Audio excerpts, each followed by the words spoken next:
Hello. Good morning, everyone. So this is my argument, my most convincing argument that I would give to Cosmic Skeptic. I don't know if you've heard of him, Alex O'Connor. He's pretty well known, but I did not stumble upon him until just a few weeks back when I watched his video. He went on Jubilee, and if you've ever watched Jubilee, it's the first show I watched ever of theirs was Ben Shapiro going on there, and then just a bunch of people that argued against Christianity, or actually not Christianity, just God in general, because Ben Shapiro's not Christian.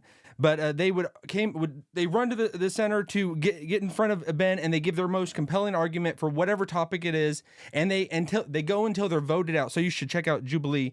And most recently, I've watched Alex O'Connor go on there, and I am so glad I'm so glad YouTube put him in front of me, because I've been watching his videos nonstop. He goes by the he doesn't actually go by this anymore, but it's still his handle on YouTube at Cosmic Skeptic, and his name is Alex O'Connor. He's from the UK, and I don't know his whole history. I've just been watching him the last few weeks, but I believe he went to Oxford. Very smart person. But this is going to be, because I've been watching so many of his videos, I want to give if I was standing before Alex O'Connor and I was able to present my argument for God, the God of the Bible, and Christianity. What would I say to him? Like, say we did a podcast, say we did a video together, what would I say to Alex O'Connor? Okay, and I'm going to give that to you in this video. Before we go any further, this video is sponsored by HelloFresh. You should check out HelloFresh. They say breakfast is the most important meal of the day, and HelloFresh agrees. In fact, they're giving all subscribers free breakfast for life. That means you'll enjoy totally free breakfast item with every single HelloFresh delivery. Now that's important. Okay, so let's dive in. I'm gonna do something a little bit different. I'm going to throw if I can figure out the switches and the gears, the henchmen pulling switches in the back, if they can get it right. Come on, arbitrarily doing something back there. Come on, let's go. All right, let's see if I can do it on the fly. I've been wanting to do this. Who knows what I'll throw up there? Okay. I know them. There it is. Okay. Let me just rearrange. It's all good. I'm really okay. So anybody that's just listening, I'm going to throw, hopefully, and let's okay. Hopefully my voice is still coming through there. I've switched the screen, so I got the video from Jubilee and Alex O'Connor on there. So say I run up to the chair, and I get up there, because they're like fighting, they're clawing to get up there. Who can stand in front of whoever's the person on whatever topic it is. Say I get up there. What am I going to say to Alex O'Connor? And really, this is probably a bad setting of what I'm even going to deliver, because if I did this, because I'm not going on Jubilee and I'm not standing before him in that setting, I'm thinking of it more as we do just a video or a podcast together, and I'm just talking to him. This is what I would say. All right, Alex. So let's remove all cameras. Let's remove all microphones. Let's remove everyone else. We know that everybody's still recording. Everybody could possibly be watching. Let's remove all that. Let's just think about me and you one-on-one. And just let's talk this out. Is God real? Is Jesus Christ how the Bible presents him? Is the Bible something trustworthy to put our faith in?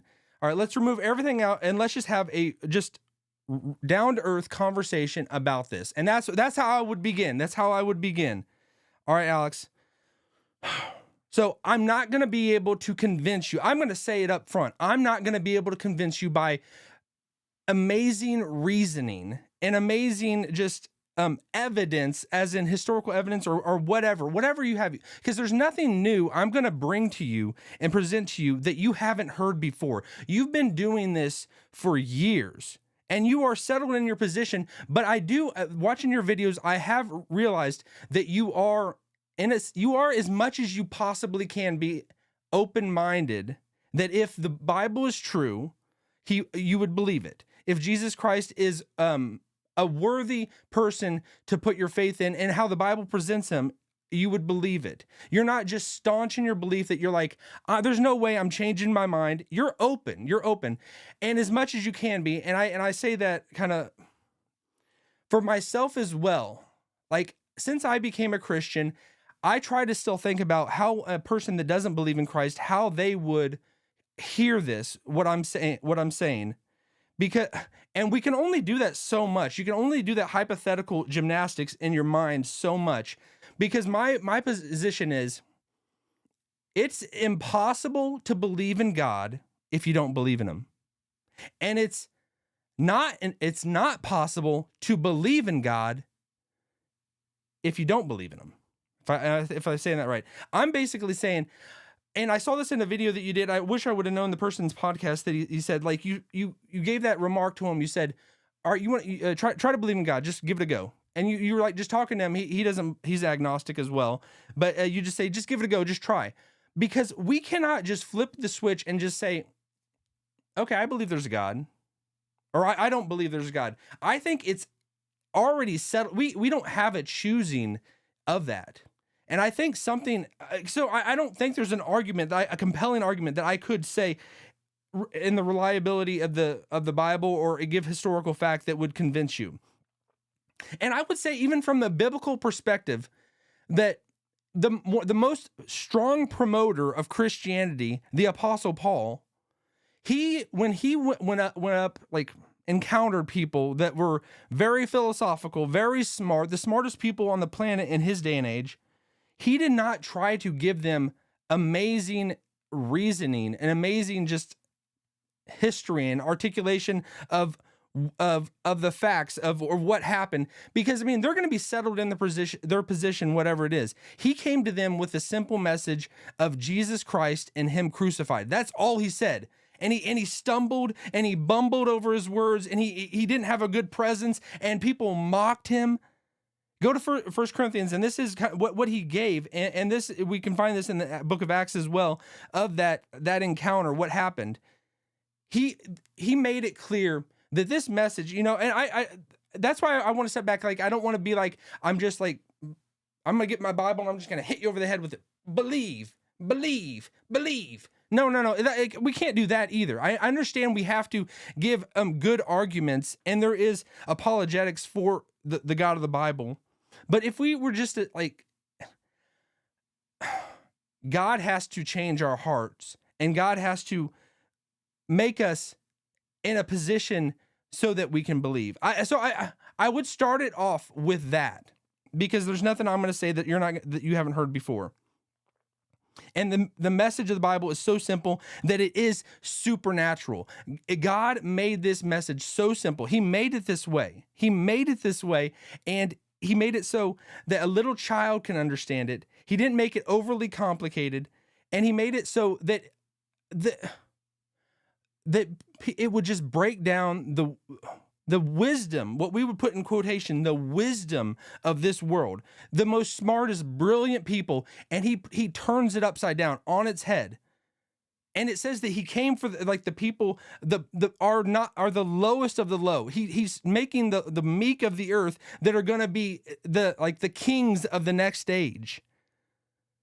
And so it does look foolish. That's why it's called the foolishness of the cross. It looks stupid. In our vernacular, it's stupidity. And that's why Paul said to the Jews, they seek a sign, and it's he says it's for the Gentiles. It says for the Gentiles, it's foolishness for the Gentiles. And most people in our day and age, and most people that Paul encountered were Gentiles. And he understood well that this message, it's stupidity. It's dumb. I remember hearing, like, way back when I was just out of college and going to a revival or something with high school students. And then this kid just came to me and he's like, why don't I just go get crucified and make a book about it and have everybody else in the world believe it? And I was an early Christian at that point. And I'm like, yeah, I guess I get what you're saying. I actually get what you're saying. I do understand what you're saying, because I just came from that, because I used to think the Bible was fairy tales and stupid and dumb and not something to even pay a second glance to. So I could see where he was coming from, but there are solid arguments for Christianity. There are solid arguments for the Bible. And I could go into all day about, but you've heard every argument. You've heard everyone. But I hope you still have an open mind. And to anyone that's out there, I think if we humble our hearts and we genuinely, that's why I say it's impossible. I think God has to do it. Like he has to change our hearts and our minds to actually be willing to do this, But if we do genuinely come to him, he will open our eyes. He will let us see the beauty of Christ. Because Jesus Christ,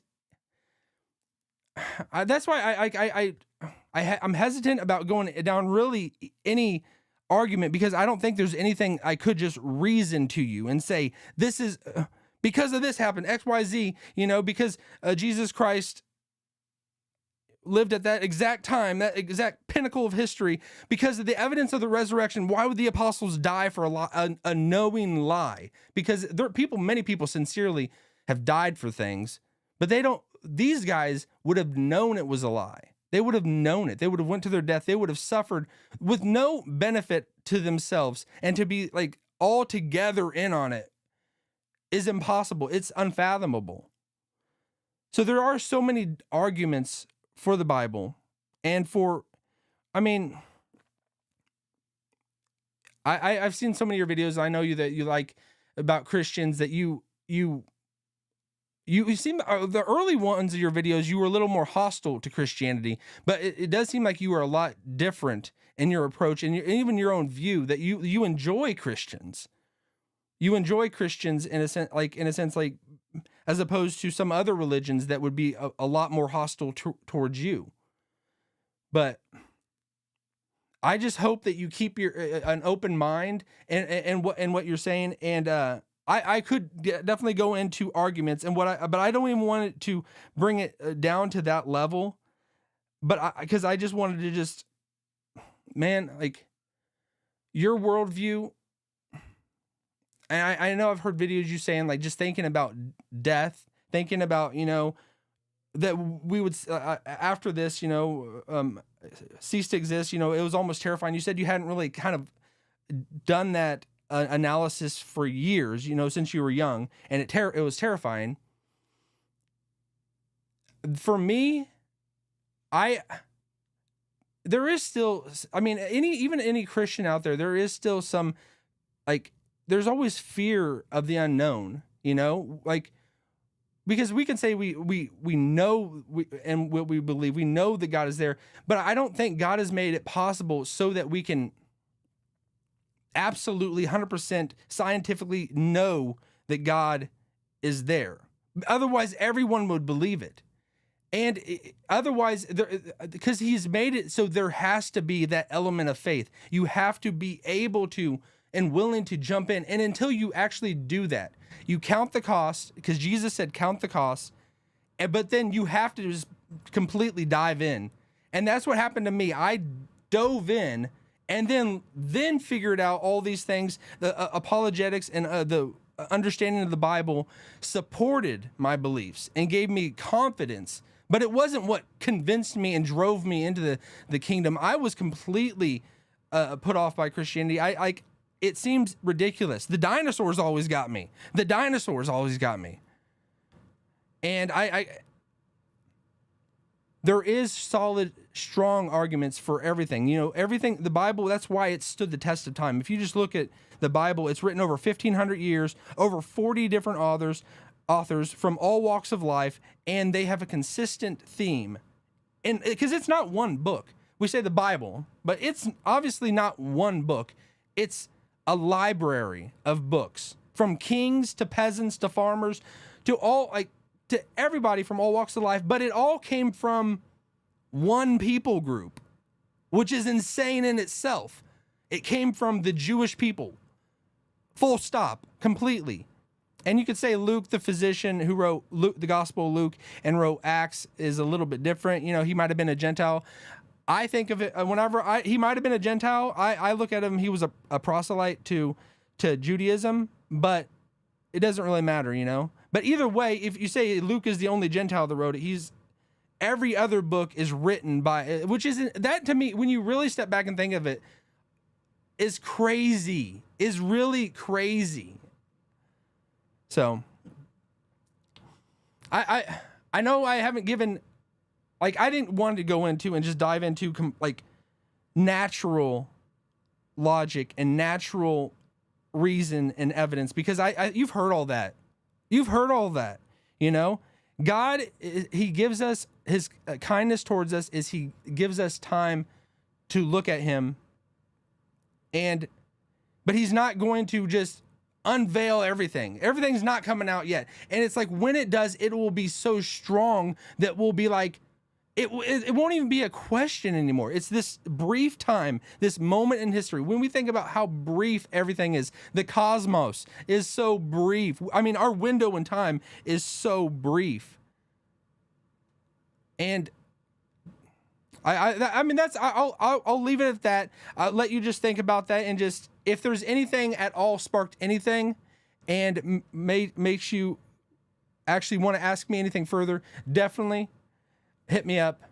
I would actually love to do this formally, but I wanted to put that out there, and I hope you take that what it is. Let me switch back. So anyone else that listens in on this, you know, there's not going to be ever going to be enough reason and argument to convince you. You got to jump in, and I mean, you got to jump in and be just full in, and then you can actually test it out. Until you do that, I don't think you're going to be able to, you know, fully understand who Christ is.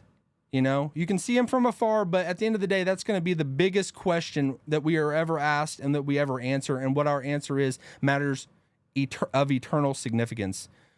Who do you say that I am? That was Jesus's question to his apostles. And Peter said, "You are the Christ, the Son of the living God." So I'll leave it at that. Have a wonderful day, everyone.